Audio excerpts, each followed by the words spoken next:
মা হে কখন গেছে, এখন আহা না কে? আমার কি মাছ খাওয়াইতে পারবো? মা আইসো। এই দেখ আমি কত বড় মাছ আনছি, তুই রুই মাছ খাবার চাইছিস, আমি রুই মাছই আনছি। মা মাছটা না দেখতে অনেক বড়, তুমি আজকে না মাছের মাথাতে মুড়ি ঘন্ট করবা। আর না তুমি আজকে আমার সামনে মাছটা কাটো মা, আমি দেখবো।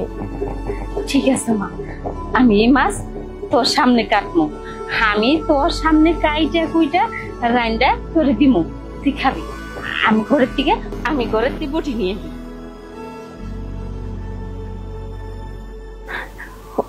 অনেকদিন পরে আজকে মাছ খামো। সে যে আব্বা বাইসা থাকতে মাছ খাইছি আর খাইনি, আজকে তৃপ্তি করে মাছ খামো আমি। হ্যাঁ দেখছো দেখছো, ওই যে না আমাকে রুই মাছটা, চিন্তা করছো আমার বাড়ি থেকে মাছ চুরি করে নিয়ে আইছে। রাইন দেখাবো না, খামু, আহো আমার লগে। এই যে বটি নিয়ে আইছি, এখন তো সামনে বইবে কাটমু। এই চুন্ডির ঘরে চুন্ডি, তুই আমার মাছ চুরি করে নিয়ে আয় না কাটতে শুরু করছোস? হ্যাঁ তোর সাহস কত বড়, তুই আমার বাড়ি থেকে মাছ চুরি করে আনছোস? এই তুই জানোস এই মাছ আমার জামাই আনছে আমার বাপের লাইগা। আমার বাপে কইছে মাছের মাথা দিয়ে মুড়ি ঘন্ট খাইবো। আমি কত আশা করে রইছি যে আমার বাপের নিজের হাতে মাছ রান্না করে খামু, আর তুই কিনা সেই মাছ চুরি করে আনছোস। আরে তুমি তো বোকা, দাঁড়াই রইছো কেন? দুই গা দেও, আমি তো পুরুষ মানুষ, কিছু কইলে ফাইসা যাবো, তুমি মারলে কিছুই হবো না, দেও দুই গা। মা তুমি এই মাছ চুরি করে আনছো? আমি এই চুরি করে মাছ মা খামো না, তুমি তা করে দিয়া দেও। আরে মাছ তো তুই খাবি পরের কথা, আগে তোর মায়ের চুরি দেয়, আগে চুলার মুড়ি ধরে কাটা দিয়ে। আরে দেও দেও, চমক দাও। এটা কি করতেছ? আরে আব্বা তুমি জানো না, তুমি রুই মাছ পছন্দ করো না। এই যে তোমার জামাই বাজার থেকে রুই মাছ নিয়ে আইছিল, তোমারে ভাবছি যে মাছের মাথাটা দিয়ে মুড়ি ঘন্ট করে দিব, তুমি তো খুব পছন্দ করো। কিন্তু এই যে সুন্নির ঘরে সুন্নি কি করছে জানো? এই সুন্নি এই মাছটারে চুরি করে নিয়ে আইছে।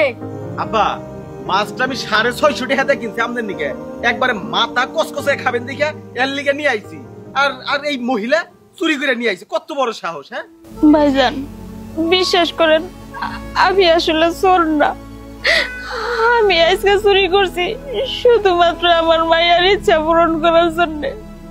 আমার মায়েরটাও অসুস্থ, অনেক ডাক্তার দেখাইছি, ওর নাকি বড় কোনো রোগ হয়েছে, আমার মায়েরটা বাঁচবো না।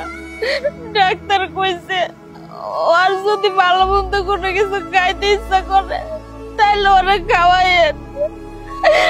আমার মাইয়াটা তো মইরাই যাবো গা, আমার মাইয়া রুই মাছের মাথা খাইবার চাইছে, আমি তো গরিব মানুষ, কিনার মতো সামর্থ্য নাই, তাই আমি ওই মাছটা চুরি করছি। একটা মা সন্তান কত কষ্ট করে লালন পালন করে, সেই সন্তান যদি মারা যায়, চলাচন্ত সন্তান, এই সুখটা কেমনে মাস হইতে পারে কোন? আমি তো জানি যে আমার মাইয়ার বাঁচবো না, তাই আমি ওর শেষ ইচ্ছাটা পূরণ করবার চাইছি। তাই বলে চুরি করে খাওয়াবেন নাকি? চুপ থাকাও জামাই বাবাজি, এরা তো ফাঁকের লোক না, তোমার প্রতিবেশী, গরিব লোক, কিনাই না খাইতে পারে না, তাই হয়তো তোমাকে মাছটা নিয়ে আইছে, তাই বইলে এগো এত ফালাই চড়া কইবে? তোমার উচিত ছিল তাগো দেখভাল করার নাকি, তা না কইরা তুমি তাকে অত্যাচার করতেছ। শোনো বাজান, এই কাজটা করা তোমার ঠিক হয় নাই। এই মেয়েটা তো 2 দিন পরে মইরা যাইব, তোমরা তো পয়সা থাকবা, অনেক খাইতে পারবা। এই মেয়ে যদি মইরা যায় সে তো আর খাইতে পারবে না। আব্বা আপনি ঠিকই বলছেন, আসলে আমার অনেক বড় ভুল হয়ে গেছে, আমি তো বুঝতেই পারি নাই প্রতিবেশীর পাশে যে প্রতিবেশীর দাঁড়াইতে হয় এই কথাটা আমি একদম ভুলেই গেছিলাম। লতা, তুমি এক কাজ করো, কাকির সাথে রান্নায় হাত বসাও, আর চাঁদনিরে নিয়ে আব্বারে নিয়ে আমরা সবাই মিলে আজকে একসাথে এই বাড়িতে রান্না করে খামু। আমি বাজারে যাই, বাজারে যাই গরুর গোস্ত, মুরগির গোস্ত সব নিয়ে আহি, ঠিক আছে? বেশি করে বাজার করে নিয়ে আমি কইলাম, রেডি করো। আচ্ছা ঠিক আছে, তাড়াতাড়ি আইও। কাকি, আমি আপনার সাহায্য করতেছি, মাছ আমি কেটে দিতেছি।